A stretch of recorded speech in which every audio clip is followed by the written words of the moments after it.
आपको एक ऐसा लोकतांत्रिक स्पेस दिया है जहां पर हर कोई अपनी गाड़ी दौड़ा सकता है, गाड़ी ले जा सकता है, वहां कोई टोल टैक्स नहीं लगता है। आपको किसी संपादक का मुखापेक्षी होने की जरूरत नहीं है।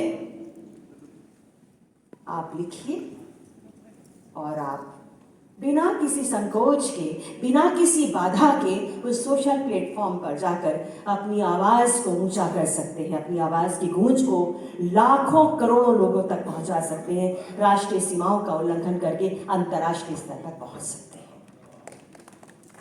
लेकिन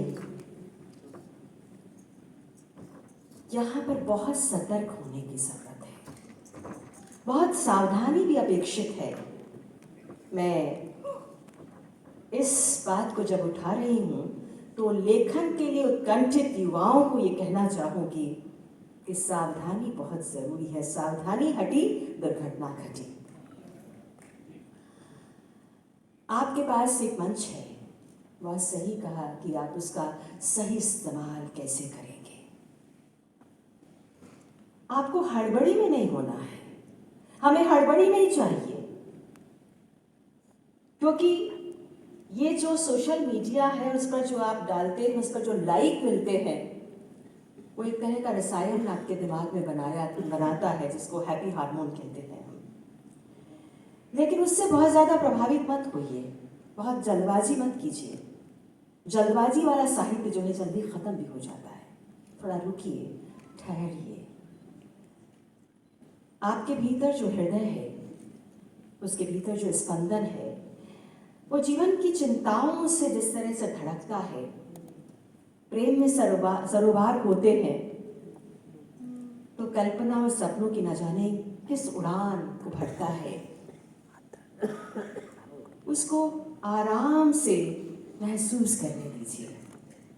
वो जमीन जब पक जाए तब उस पकी हुई जमीन से लेखन की फसल को तैयार कीजिए।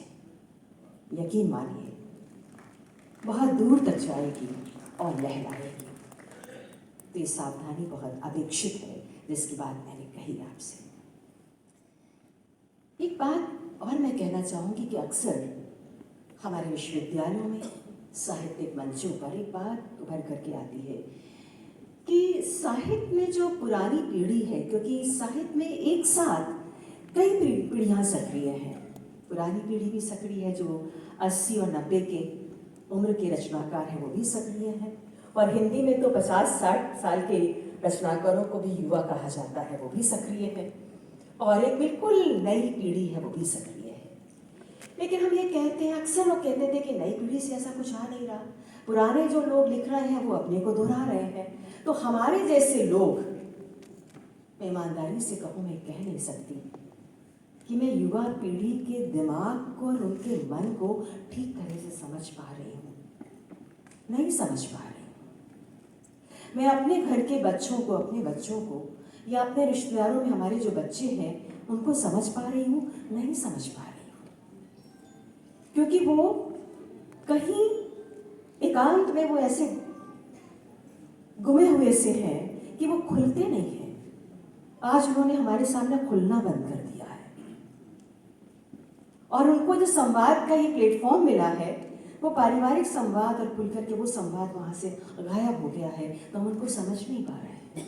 उनकी एक अलग दुनिया है जहाँ मेरे जैसे लोगों का प्रवेश शायद नहीं हो पाता है, और मैं उस दुनिया को जानना चाहती हूँ, समझना चाहती हूँ। मेरे पास क्या है उसका आधार? साहित्य वो है जो अंधेरे में रोशनी फेंकता है। जिस दुनिया को हम नहीं जानते, उस दुनिया को साहित्य हमारे सामने खोलता है। अगर हम युवाओं के दुनिया को नहीं जान पा रहे हैं तो हमारे पास एक ही आधार है, वो आधार है युवा साहित्य।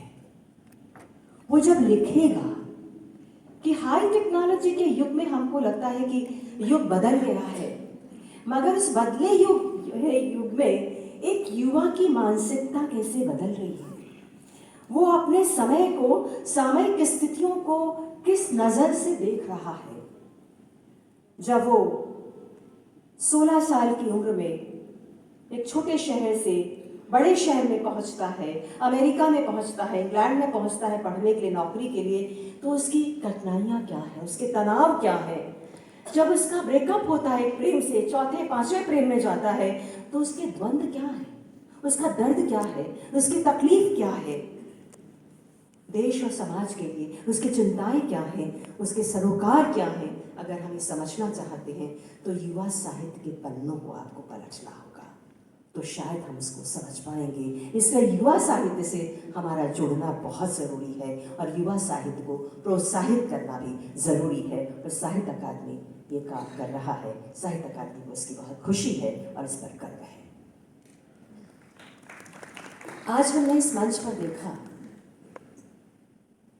कि युवा जो लिख रहे हैं वो साहित्य की दुनिया से, यानी साहित्य पढ़ने वाले नहीं हैं, पढ़ रहे हैं साहित्य भी, लेकिन केवल साहित्य की दुनिया से निकल करके नहीं आ रहे हैं, साहित्य के क्षेत्र के नहीं हैं। मैंने देखा इसमें वकील भी हैं, एयरफोर्स से भी लोग लिख रहे हैं और फिल्म और मीडिया जगत से लोग जुड़े हुए हैं, यानी जीवन के हर क्षेत्र से।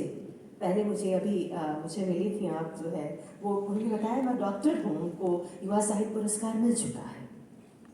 तो आप जीवन के किसी भी क्षेत्र से जुड़े हुए हों, लेकिन जीवन के आघात और प्रतिघात आपको किसी भी क्षण, किसी भी मौके पर लेखन के लिए उकसा सकते हैं, लेखन की जमीन पर उतार सकते हैं। और अच्छी बात यह है कि हमारे युवा साहित्य की किसी एक विधा में नहीं लिख रहे हैं, वो उपन्यास भी लिख रहे हैं, कहानियां भी लिख रहे हैं, कविताएं भी लिख रहे हैं, निबंध भी लिख रहे हैं, यात्रा भी लिख रहे हैं और आलोचना भी लिख रहे हैं।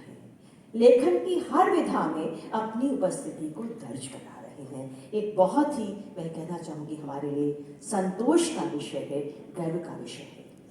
वो कथात्मक आत्मविश्वास के साथ नए लेखन के प्रयोगों के साथ आगे बढ़ रहे हैं। हमें उम्मीद करनी चाहिए कि इन्हीं युवाओं की कलम से ऐसा साहित्य आएगा जो साहित्य के क्षेत्र में अपने ऐतिहासिक अवदान को सिद्ध करेगा और ये देश, समाज और विश्व को याद करेगा। मैंने शायद जो समय मुझे मिला था वो पूरा हो रहा है।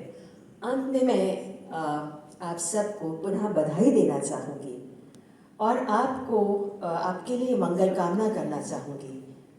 मेरी ये मंगल कामना है कि इस पुरस्कार को पाने के बाद आप अपने देश, समाज और विश्व के प्रति अपनी जिम्मेदारी को भी महसूस करें और अपनी कलम से सार्थक लिखें। आप सामयिक जीवन से भी जुड़े, सामयिकता से भी जुड़े और हमारी जो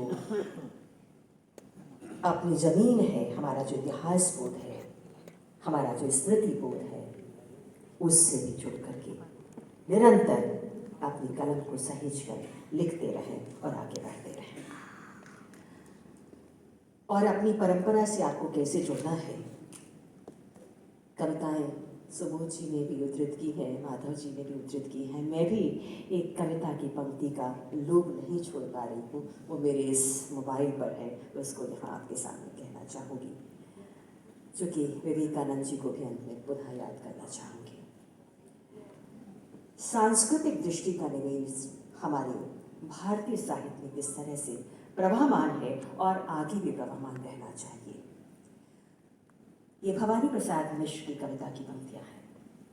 वह धारा अब तक बरस सहस्रों बीत गए, वह धारा अब तक बरस सहस्रों बीत गए, आंखों के आगे आती है रूप धर लय। कभी शंकराचार्य, कभी नानक, कभी कबीर, वह आती जाती है हम तक होकर अधीर। वह आती जाती है हम तक होकर अधीर। वह कभी विवेकानंद, कभी है रवि ठाकुर, फिर कभी गूंजने लगती बनकर गांधी का गौरव गान। और साहित्य की गूंज भी इसी तरह से आगे बढ़ती रहे। अब एक जिम्मेदारी मेरी और भी है, वाइस प्रेसिडेंट के नाते धन्यवाद ज्ञापन की। मैं सबसे पहले अपने युवा रचनाकारों को जो आज सम्मानित हुए, उन्हें धन्यवाद देना चाहूँगी। कि वो अपने अपने प्रांत से निकल करके कलकत्ता की इस धरती पर इस पुरस्कार को लेने के लिए आए और इस समारोह को आपने सफल बनाया। बहुत बहुत धन्यवाद आपका। मैं सुबोध सरकार जी को धन्यवाद देना चाहूँगी कि उन्होंने इस पूरे सभागार को अपनी वैचारिक ऊर्जा से भर दिया और हम सब उनके बुलंद से लाभान्वित हुए। साहित्य अकादमी के अध्यक्ष श्री माधव कौशिक जी जब बोलते हैं तो बड़े आत्मीय हालत पर चले जाते हैं और बहुत कुछ बड़ी सहजता से बहुत बड़ी सी बातें कह जाते हैं। उनको भी बहुत बहुत धन्यवाद। साहित्य अकादमी के सचिव श्रीनिवास राव जी की एक बहुत बड़ी खूबी है कि बड़े सुनियोजित ढंग से, बड़े अनुशासित ढंग से कार्यक्रम को आगे बढ़ाते हैं। उनको भी बहुत बहुत धन्यवाद। और कोई भी समारोह